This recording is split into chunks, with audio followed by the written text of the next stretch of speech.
Glenn just won the biggest title for a U.S. women's figure skater in 14 years, and her story, I know I say this a lot, is genuinely a movie. It's like if Ice Princess was openly queer. Hey, I'm Coach Jackie with all your women's sports stories, and we have to talk about this. Amber grew up skating at a young age in the suburbs of Dallas, and she was really good. She skated with so much joy, and one time, her coach told her when she was 12 that she needed to tone it down, and that really changed things for Amber. But she listened to her coach because skating was literally her whole life. She was homeschooled. This is all that she thought about, all that she worked for. And when she was 14 in 2014, she won the U.S. Junior Championship. Her hard work paid off. People were calling her the future of U.S. skating, but Amber felt really empty inside. She was anxious, she was depressed, she developed an eating disorder because this was all she cared about in her life and it wasn't healthy. Amber was admitted to a mental health facility and she stayed there for about a week, but then her first ever senior figure skating competition was coming up and she decided to leave and just take her antidepressants and try to make that competition work. To this day, Amber doesn't really remember much about that competition, just that she finished sixth, she felt horrible, she went home, her psychiatrist recommended that she stop figure skating, and Amber decided to take a break. After almost a year away from the sport, Amber decided to return, this time with hopefully a different perspective, but things still really weren't quite clicking for her. She had this reoccurring issue where she would be in the middle of her routine and then all of a sudden become very aware of the fact that thousands of people were watching her and that she could make a mistake at any moment, and then because she was thinking that, she would make a mistake. In 2019, she received a very helpful ADHD diagnosis, which helped her work through the root of that problem. And that's when she realized the only way she could be a successful figure skater was by being her full self out there, by doing it her way.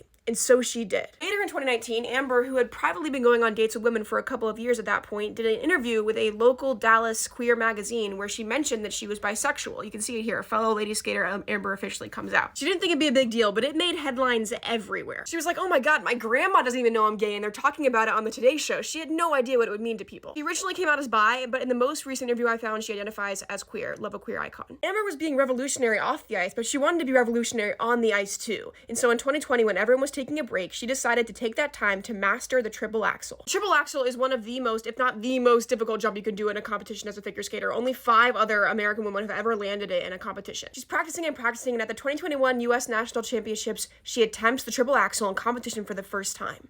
And she doesn't land it. But she does well enough to win silver, her first ever senior national medal. In 2022, it's an Olympic year, and as Amber is vying for a spot on the Winter Olympics team, she tests positive for COVID. She's named as an alternate. It's a huge disappointment. But Amber didn't let it get her down. No, she just kept going. And in late 2023, in her hometown of Dallas at a Grand Prix competition, in her 14th attempt to land the triple axel, she finally did it. A month later, she landed the triple axel again at the U.S. National Championships where she won gold, a national champion, and when she was skating around the ice, she was handed the pride flag.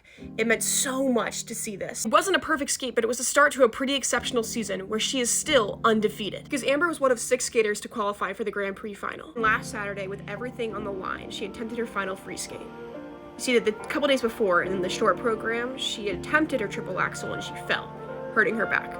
She still ended the day number 1, but she would need to do so well here and make that triple axel.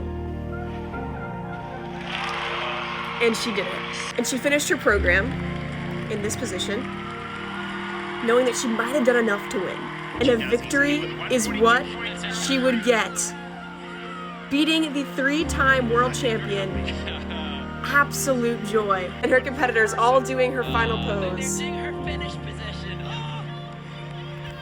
Amber Glenn wins the Grand Prix final, and with 2 years until the Winter Olympics, maybe they weren't wrong when they called her the future of U.S. figure skating.